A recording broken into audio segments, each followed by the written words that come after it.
আসসালামু আলাইকুম, সকলকে স্বাগতম আকাশ সায়েন্স একাডেমির ময়মনসিংহের অনলাইন ক্লাসরুমে।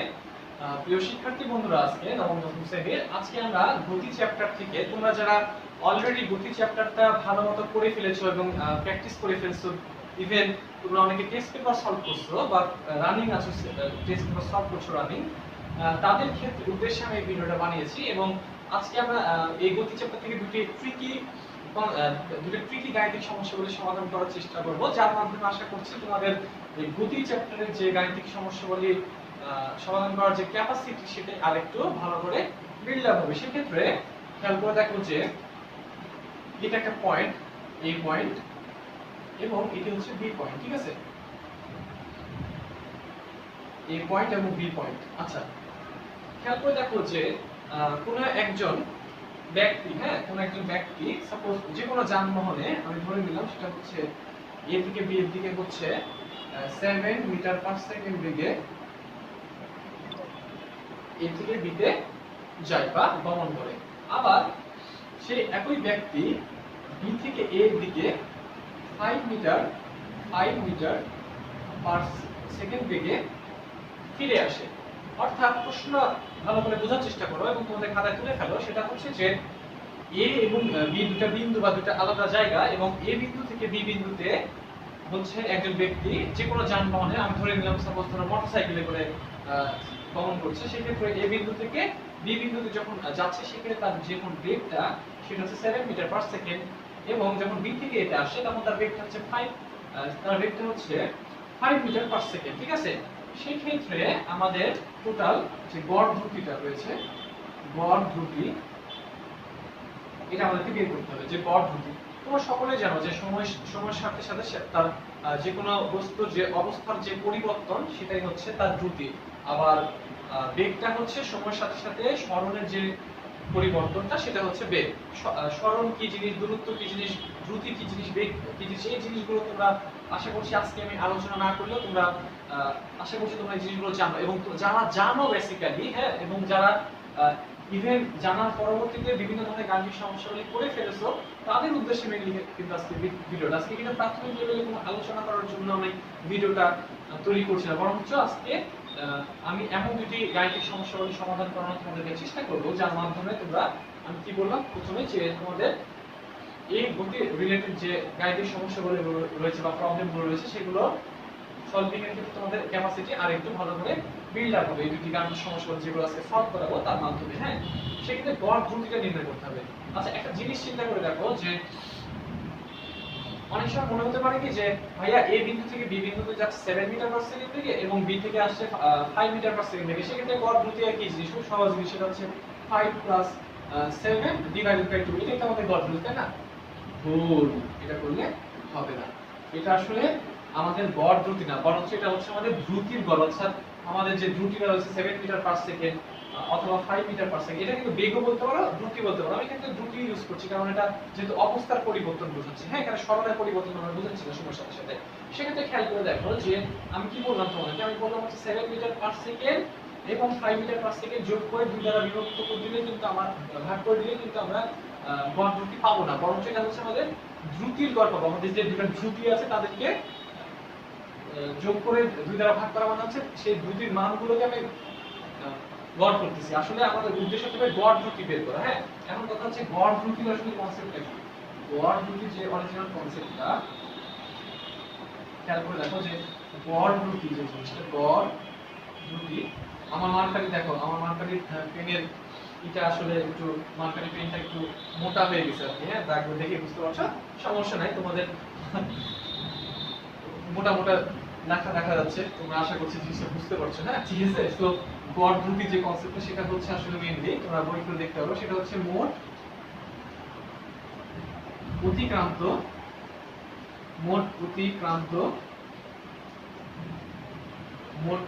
দূরত্ব। তোমাদের প্রথমে একটা কথা বলে রাখি যে আমার হাতের লেখা খুব একটা ভালো না, ঠিক আছে? তো হাতের লেখার জন্য আমি ক্ষমা প্রার্থী তোমাদের কাছে। যাই হোক, গড় দ্রুতি সমান হচ্ছে মোট অতিক্রান্ত দূরত্ব ডিভাইডেড বাই মোট সময়, ঠিক আছে? মোট সময়। আচ্ছা, ভাইয়া যে বললো যে গড় দ্রুতি সমান ভাইয়া মোট অতিক্রান্ত দূরত্ব এবং হচ্ছে মোট সময়, এই ফর্মুলাটা যদি আমরা এখানে অ্যাপ্লাই করি সেই ক্ষেত্রে আমরা গড় দ্রুতি বা আমাদের যে কাঙ্ক্ষিত অ্যানসারটা সেটা পেয়ে যাব। কিন্তু একটা জিনিস চিন্তা করে দেখো যে এ থেকে বি এর কিন্তু তুমি দূরত্বই জানো না, মধ্যবিকর্ণ দূরত্ব তুমি জানো, এটা জানো না। আবার মোট সময়, এখানে কোনো সময় কোনো টাকাই দেওয়া নাই, এখানে শুধুমাত্র দুটো পয়েন্ট দেওয়া আছে যে এ বিন্দু এবং বি বিন্দু এ থেকে বি তে যাচ্ছে বা বি থেকে এ তে আসছে এবং তাদের বেগ দিয়ে দেওয়া হয়েছে। যেমন একটি বেগ দেওয়া হচ্ছে 7 মিটার পার সেকেন্ড যখন এ থেকে বি তে গমন করছে, আবার বি থেকে যখন এ তে গমন করছে তখন তার বেগটা দেওয়া আছে 5 মিটার পার সেকেন্ড। এই ক্ষেত্রে আমাদের সমস্যা হচ্ছে আমাদের মোট অতিক্রান্ত দূরত্ব দেওয়া নাই, আবার টাইমও দেওয়া নাই। এই ক্ষেত্রে দেওয়া নাই ঠিক আছে, তারপরে আমাদেরকে জিনিসটা ক্যালকুলেট করে বের করে নিতে হবে। এটাই আসলে ফিজিক্স। হ্যাঁ, ফিজিক্সে এমন না যে তুমি সমীকরণ মুখস্থ করে ফেলবে এবং তুমি সেই সমীকরণে তোমার প্রদত্ত ডাটাগুলো বসিয়ে দিবে এবং তোমার ফিজিক্সের ম্যাথ সলভ হয়ে যাবে। অত সহজ না ফিজিক্স। ফিজিক্সকে তোমাকে ভিতর থেকে ডিপলি অনুভব করতে হবে এবং তুমি যদি ফিজিক্সের কোশ্চেনগুলো সলভ করা প্র্যাকটিস করতে চাও বা সলভ করার ক্যাপাসিটি বিল্ড আপ করতে চাও, সেই ক্ষেত্রে তোমাকে অবশ্যই গ্রাফিক্যাল তোমাকে জিনিসটা বোঝার চেষ্টা করতে হবে এবং তোমাকে জিনিসটা ফিল করার মাধ্যমে তোমাকে অবশ্যই ফিজিক্সে ভালো করার সক্ষমতা তোমাদের মধ্যে চলে আসবে। ঠিক আছে, সো আমি কিছু জিনিস বুঝে ফেলতেছি। হ্যাঁ, আচ্ছা, তো ভাইয়া বললো যে গড় দ্রুতি সমান হচ্ছে মোট অতিক্রান্ত দূরত্ব ডিভাইডেড বাই হচ্ছে আমাদের মোট সময়, তাই না? আচ্ছা, খেয়াল করে দেখো, আমি যদি এ থেকে বি এর যে দূরত্বটা সেটা যদি আমি এস ধরতেই পারি, তাই না? মনে করি হচ্ছে এ এবং বি এর মধ্যবর্তী দূরত্ব বা দূরত্বটা হচ্ছে এস। এখন কথা হলো যে আমরা সকলেই জানি যে, চিন্তা করে দেখো, আমরা যদি সমবেগের সূত্রটা জানি সেটা হচ্ছে s সমান সমান vt, তাই না? এটা হচ্ছে আমাদের v যেখানে সমবেগ ও থিটার সময় এবং s টা হচ্ছে আমাদের দূরত্ব। সেই ক্ষেত্রে আমরা s সমান সমান vt সূত্রটা জানি, তাই না? এই ক্ষেত্রে দেখো, চিন্তা করে আমরা যদি v সমান সমান v কে বা বেগটাকে যদি বাম পাশে রাখি সেই ক্ষেত্রে s বাই t আমরা কিন্তু লিখতেই পারি, তাই না? এই ক্ষেত্রে খেয়াল করে দেখো যে a থেকে b এর দূরত্ব কত? a থেকে b এর দূরত্ব হচ্ছে আমাদের ac থাকবে, তাই না?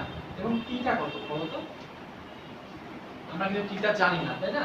সেই ক্ষেত্রে আমরা যে কাজটা করতে পারি, আমরা হচ্ছে টিটাকে হচ্ছে বাম পাশে নিয়ে ফেলতে পারি। সেই ক্ষেত্রে আমাদের আসবে s ডিভাইডেড বাই v এবং s এর মানটা তো ac, যেহেতু a থেকে b এর দূরত্বটা হচ্ছে আমাদের s এবং v এর টা কত বলতো? a থেকে b তে যখন যাচ্ছে তখন v টা হচ্ছে আমাদের 7 মিটার পার সেকেন্ড। সেই ক্ষেত্রে আমরা যে ডাটাটা পেলাম, অর্থাৎ আমাদের a থেকে b তে যেতে যে সময়টা লাগবে সেটা হচ্ছে s ডিভাইডেড বাই 7। দেখো, আমরা কিন্তু ক্যালকুলেট করে বা জিনিসটা বোঝার মাধ্যমে, খুব ডিপে যে জিনিসটা ফিল করার মাধ্যমে কিন্তু সময়টাকে বাম পাশে রেখে আমরা একটা ইকুয়েশন দাঁড় করাতে পারলাম, সেটা হচ্ছে s/7। অর্থাৎ a থেকে b তে যেতে আমাদের যে সময়টা লাগে সেটা হচ্ছে s/7।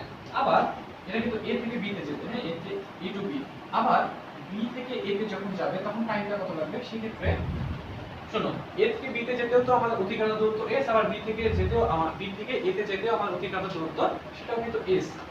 স্বাভাবিক, কারণ হচ্ছে a এবং b এর মধ্যবর্তী দূরত্ব হচ্ছে আমাদের s। সেই ক্ষেত্রে a থেকে b এর দূরত্বটাও s হবে আর b থেকে a এর দূরত্বটাও আমাদের s হবে। ঠিক আছে, সেই ক্ষেত্রে t এর মানটা হবে, যখন আমরা b থেকে a তে যাব তখন হচ্ছে s ডিভাইডেড বাই v। এখানে v টা কত? b থেকে যখন a তে যাচ্ছে অবশ্যই 5 মিটার পার সেকেন্ড। সেই ক্ষেত্রে 5 লিখে দিলাম, সংখ্যাগত মানটাই রিপ্রেজেন্ট করলাম আমরা। সেই ক্ষেত্রে দেখো যে আমরা দুইটা সময় পেলাম, একটা হচ্ছে a থেকে b তে যাচ্ছে সেটা হচ্ছে সেই সময়টা হচ্ছে t1, সেটা হচ্ছে s/7 এবং b থেকে এটা যাচ্ছে সেটা হচ্ছে t2 সমান সমান s/5।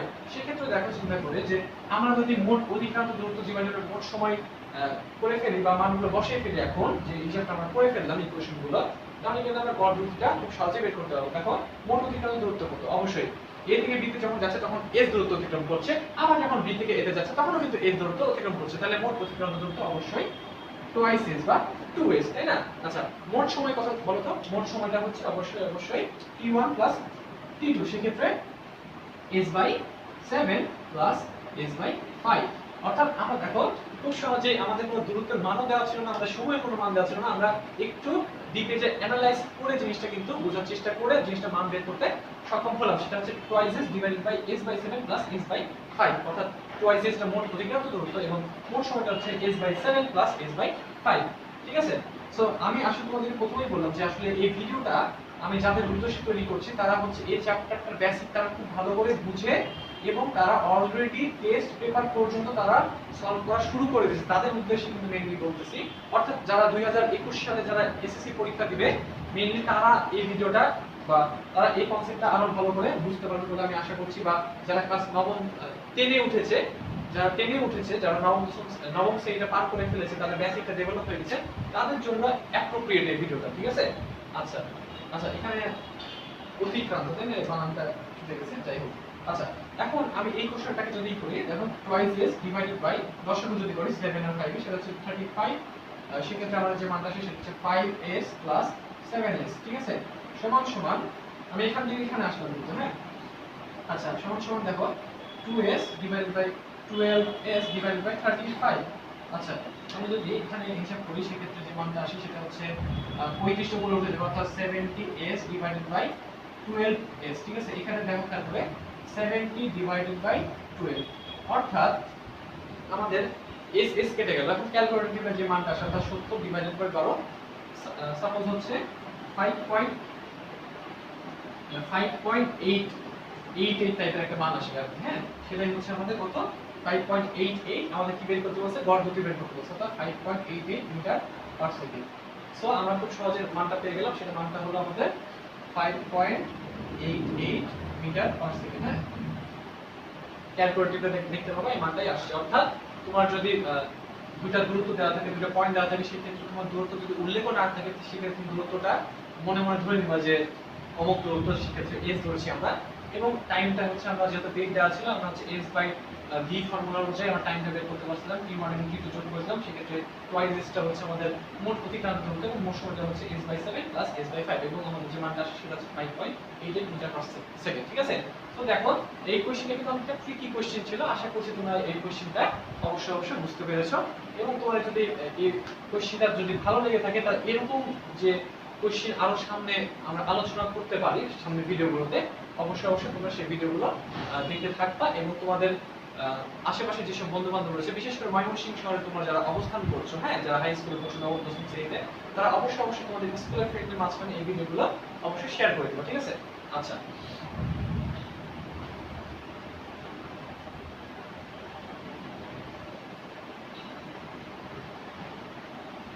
এখন আমরা আরেকটি গাণিতিক সমস্যাগুলি সমাধান করার চেষ্টা করব, যার মাধ্যমে শিক্ষার্থী বন্ধুরা তোমরা আশা করছি অনেকটাই উপকৃত হবে, ঠিক আছে?